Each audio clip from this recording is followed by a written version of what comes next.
प्रगति का जन्म तमिलनाडु के एक गरीब परिवार में हुआ था। उसके पिता बागवानी का काम करते थे और माँ घरों में काम करती थी।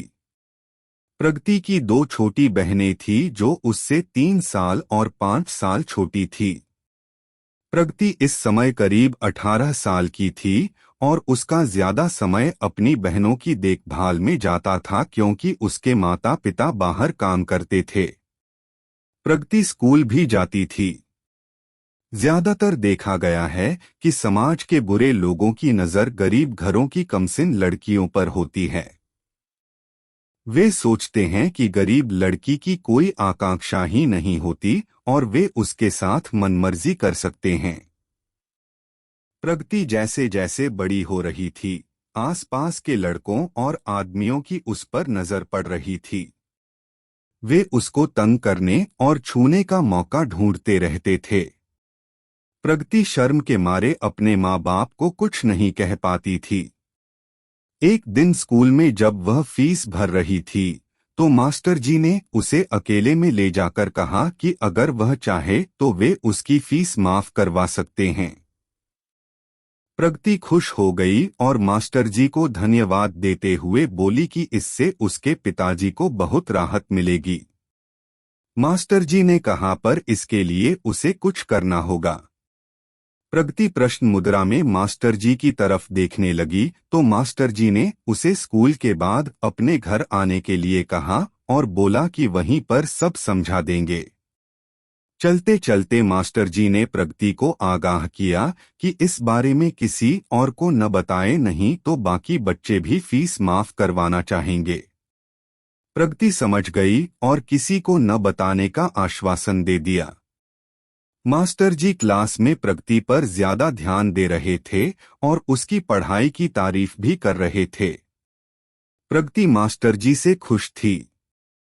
जब स्कूल की घंटी बजी तो मास्टर जी ने उसे आंख से इशारा किया और अपने घर को चल दिए।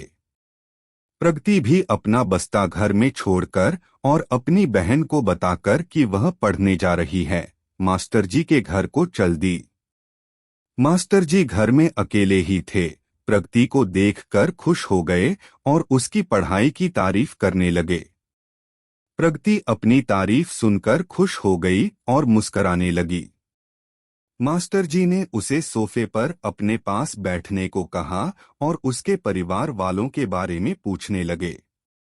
इधर उधर की बातों के बाद उन्होंने प्रगति को कुछ ठंडा पीने को दिया और कहा कि वह अगर इसी तरह मेहनत करती रहेगी और अपने मास्टर जी को खुश रखेगी तो उसके बहुत अच्छे नंबर आएंगे और वह आगे चलकर बहुत नाम कमाएगी। प्रगति को यह सब अच्छा लग रहा था और उसने मास्टर जी को बोला कि वह उनकी उम्मीदों पर खरा उतरेगी। मास्टर जी ने उसके सर पर हाथ रखा और प्यार से उसकी पीठ सहलाने लगे। मास्टर जी ने प्रगति को हाथ दिखाने को कहा और उसके हाथ अपनी गोदी में लेकर मानो उसका भविष्य देखने लगे। प्रगति बेचारी को क्या पता था कि उसका भविष्य अंधेरे की तरफ जा रहा है। हाथ देखते देखते मास्टर जी अपनी उंगली जगह जगह पर उसकी हथेली के बीच में लगा रहे थे और उस भोली लड़की को उसके भविष्य के बारे में मनगढ़ंत बातें बता रहे थे। उसे राजकुमार सा वर मिलेगा, अमीर घर में शादी होगी वगैरह वगैरह। दोनों हाथ अच्छी तरह देखने के बाद उन्होंने उसकी बाहों को इस तरह देखना शुरू किया मानो वहां भी कोई रेखाएं हैं। उसके कुर्ते की बाजुओं को ऊपर कर दिया जिससे पूरी बाहों को पढ़ सकें। मास्टर जी थोड़ी थोड़ी देर में कुछ न कुछ ऐसा बोल देते जैसे कि वे कुछ पढ़कर बोल रहे हों। अब उन्होंने प्रगति को अपनी टांगे सोफे के ऊपर रखने को कहा और उसके तलवे पढ़ने लगे। यहाँ वहाँ उसके पाँव और तलवों पर हाथ और उंगली का जोर लगाने लगे जिससे प्रगति को गुदगुदी होने लगती। वह अजीब कौतूहल से अपना सुंदर भविष्य सुन रही थी तथा गुदगुदी का मजा भी ले रही थी। जिस तरह मास्टर जी ने उसके कुर्ते की बाजुएं ऊपर कर दी थी, ठीक उसी प्रकार उन्होंने बिना हिचक के प्रगति की सलवार भी ऊपर को चढ़ा दी और रेखाएं ढूंढने लगे।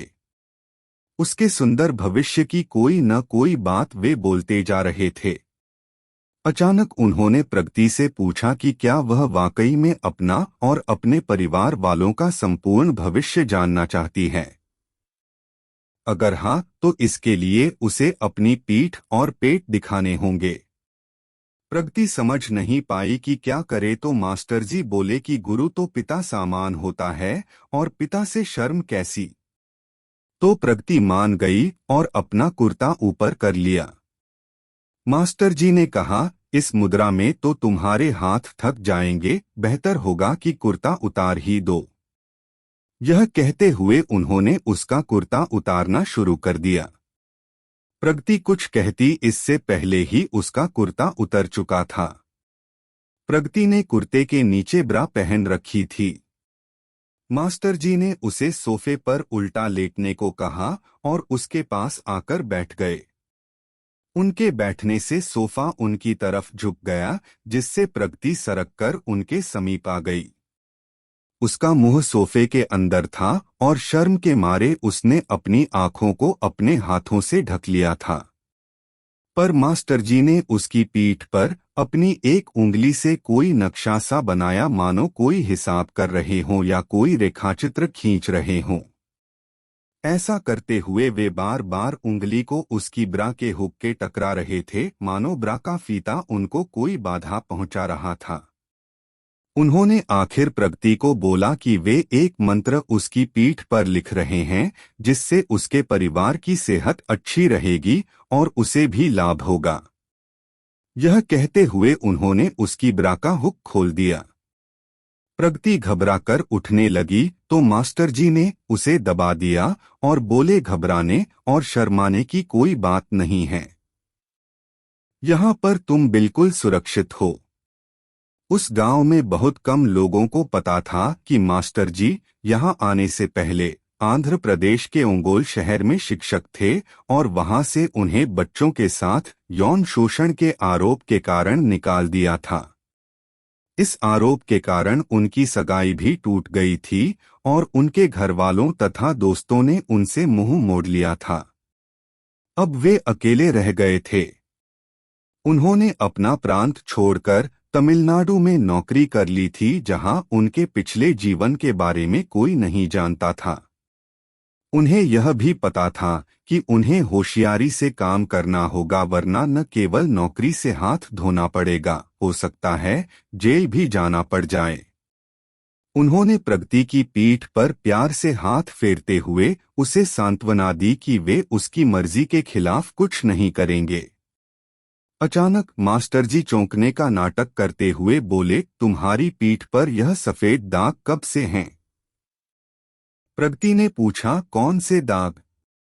तो मास्टर जी ने पीठ पर 2 से 3 जगह उंगली लगाते हुए बोला, यहाँ पर, फिर 1 से 2 जगह और बता दी। प्रगति को यह नहीं पता था, बोली, मुझे नहीं मालूम मास्टर जी, कैसे दाग हैं? मास्टर जी ने चिंता जताते हुए कहा, यह तो आगे चलकर नुकसान कर सकते हैं और पूरे शरीर पर फैल सकते हैं। इनका इलाज करना होगा। प्रगति ने पूछा, क्या करना होगा? मास्टर जी ने बोला, घबराने की बात नहीं है। मेरे पास एक आयुर्वेदिक तेल है, जिसको पूरे शरीर पर कुछ दिन लगाने से ठीक हो जाएगा। मेरे परिवार में भी 1 से 2 जनों को था। इस तेल से वे ठीक हो गए।